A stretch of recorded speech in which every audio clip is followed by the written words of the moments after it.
Dave Chang here, and someone gave me some pizza dough, and I was going to make pizza with it, but I don't have any cheese, and I found this awesome pan here, so I'm just going to do something with it, and I have still some of this ragu left over from that chili crunch spicy noodle dish that I made. And I found some crème fraîche, so we'll see what happens. We'll see what happens here.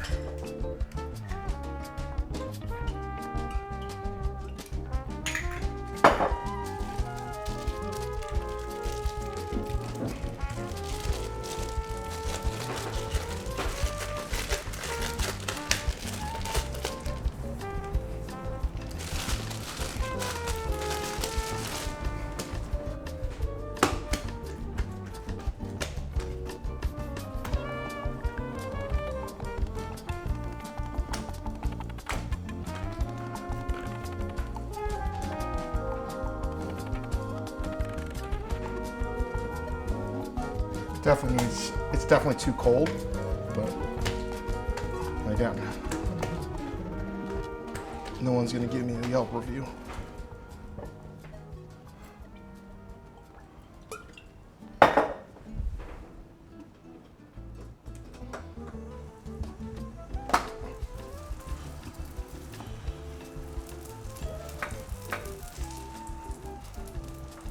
And no, I've never made this before.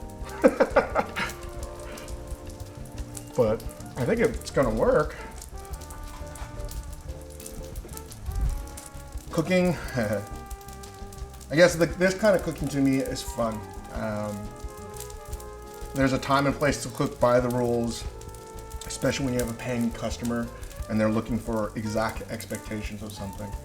What I actually enjoy quite a bit at home, or even say when you're making family meal for your peers, is being able to experiment and to learn how food can work in different combinations, and also learning how to improvise, because cooking without a safety net,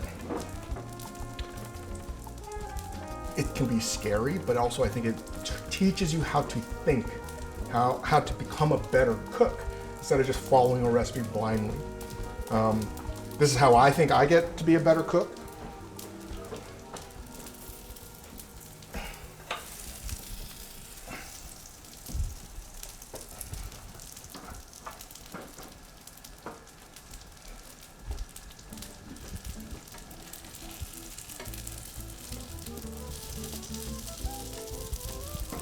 But I also, cooking without a safety net, you also realize how stupid you are.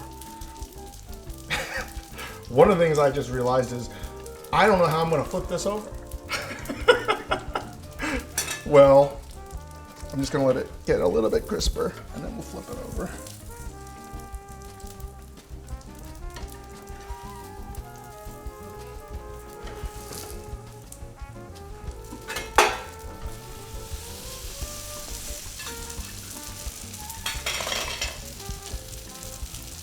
I think that looks pretty awesome. Looks like bomb bread. A little bit. A little bit.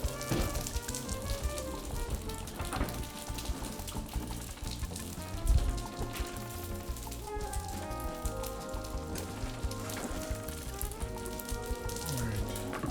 So,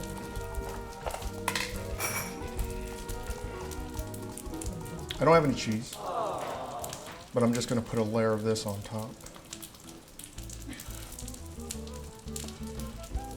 Just to give that creamy butteriness. This is basically all fat. So this was a lot of chili crunch. As you can see, this is literally leftovers from the noodle dish. With onions, garlic, a little tingly salt, a whole lot of chili crunch, and like a pound of ground pork.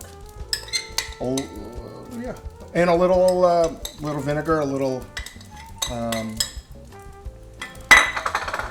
agave.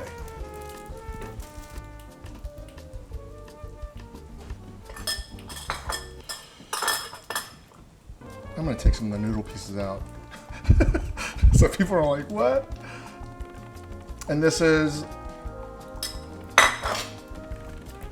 a play on the sambar, spicy ragu that we would make with a lot of mala flavor.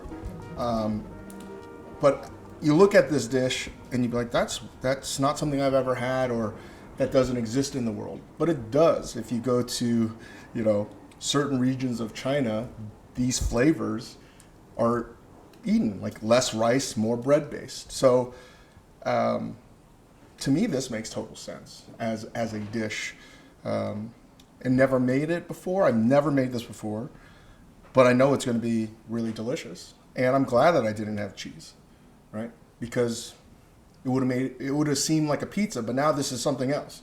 And I think this is the benefit of cooking without a safety net, is you can discover things by breaking the rules a little bit. And by breaking the rules, I actually think you can be more respectful and learn a lot more about certain food cultures.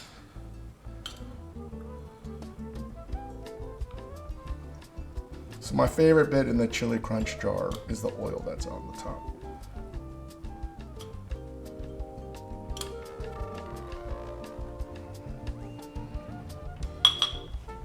All right.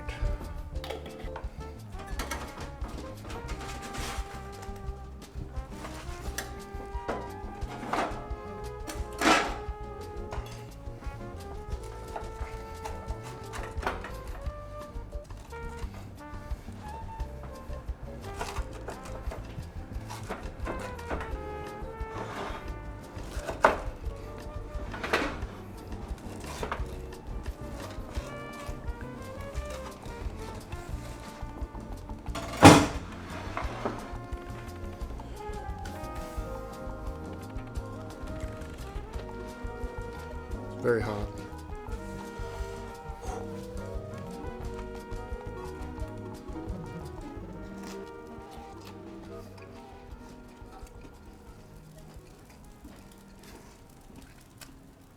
No joke.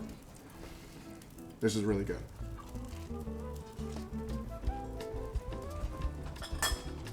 No.